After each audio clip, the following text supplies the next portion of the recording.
Hello বন্ধুরা, আজকে চলে আসলাম নতুন একটি ভিডিও নিয়ে। তো আমি চলে এসেছি বাগের। এই যে আপনারা দেখতে পাচ্ছেন, এটি কোনো সাধারণ মেলা নয়। এটি হচ্ছে বাগেরহাটের বিখ্যাত পীর খানজাহান আলী মাজারের বার্ষিক মেলা। আজকে আমি আপনাদের দেখাবো এই মেলার ভিতরের আসল মজা, খাবার আর স্পিরিচুয়াল ভাইবস। তো ভিতরে ঢুকতেই আমি দেখলাম যে বিভিন্ন ধরনের রাইড রয়েছে বাচ্চাদের জন্য। বাচ্চারা এখানে খুবই এনজয় করতেছিল এই রাইডগুলোতে।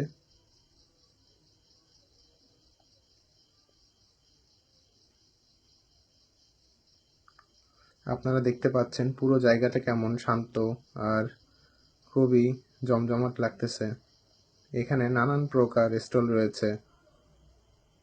আমি ঘুরে ঘুরে বিভিন্ন দোকানে গিয়েছি এবং সেখানকার ভিডিও করেছি। এই যে দেখতে পাচ্ছেন রং বেরঙের পানের দোকান। পান কিন্তু বাগেরহাটের ঐতিহ্যবাহী একটি অংশ। এটি এখানকার মানুষের খুবই প্রিয় একটি খাবার। তারপর রয়েছে বিভিন্ন ধরনের মিষ্টির দোকান।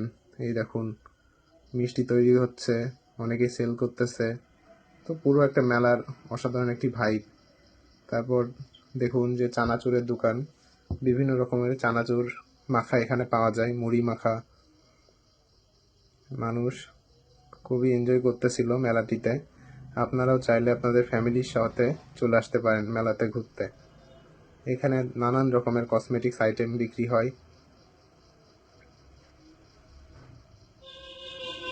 তাছাড়া রয়েছে বাচ্চাদের খেলনা, বড়দের বিভিন্ন ধরনের জিনিসপত্র, প্রয়োজনীয় সামগ্রী সবকিছুই এই মেলাতে রয়েছে। তো আমার সামনে খুবই সুন্দর একটি বিড়াল ছিল, তো আমি মিস করিনি, বিড়ালটির ভিডিও করে রেখেছিলাম। এখানে জামা কাপড়ের দোকানও রয়েছে। মোটমাট কথায় একটি মেলাতে, গ্রাম্য মেলাতে যা যা থাকে সবকিছুই রয়েছে এই মাজারের মেলাটিতে। তো এখন লোকজনের ভিড় কম হলেও সন্ধ্যার পরে মানুষের আসা যাওয়া বেশি হয় এই মেলায়। এই যে 2026 সালের মেলা। তো আপনারা চলে আসতে পারেন আপনাদের পরিবারের সাথে এই মেলাতে ঘুরতে। খুবই সুন্দর একটি পরিবেশ এখানে। এছাড়া আইন শৃঙ্খলা বাহিনীও রয়েছে, যারা কিনা খুবই তৎপর কোনো ধরনের অঘটন যাতে না ঘটে এখানে। তো খানজাহান আলী মাজারে ঢুকতেই বাম পাশে চোখে পড়ে একটি গেস্ট হাউস। তো এখানে যারা দূর দূরান্ত থেকে আসতেছেন তাদের থাকার জন্য খুবই সুন্দর একটি পরিবেশ এখানে রয়েছে। এখানে নিচে হোটেল রয়েছে আর উপরে রয়েছে থাকার জায়গা। দেশ বিদেশ থেকে পর্যটকরা আসলে এখানেই বিশেষত ওঠে বেশিরভাগ লোকেরাই। অনেকের নানান ধরনের মানত থাকে এবং দূর দূরান্ত থেকে আসেন দেশ বিদেশ থেকে, তারা এখানে থাকেন। তো এরপর চলে আসলাম একদম মাজারের কাছেই, গেটের কাছেই। এখানেও রয়েছে নানান ধরনের দোকান। তো যারা মানত করে তারা এখান থেকে ধূপ সহ নানান ধরনের জিনিসপত্র ক্রয় করে তারপর ভিতরে ঢুকেন। এই যে আমাদের বাগেরহাটের ঐতিহ্যবাহী মাজার। বিভিন্ন ধরনের সকল ধর্মের লোকেরাই এখানে আসে, যার যার মানত করে, এবং এইখানকার পরিবেশটা খুবই অসাধারণ।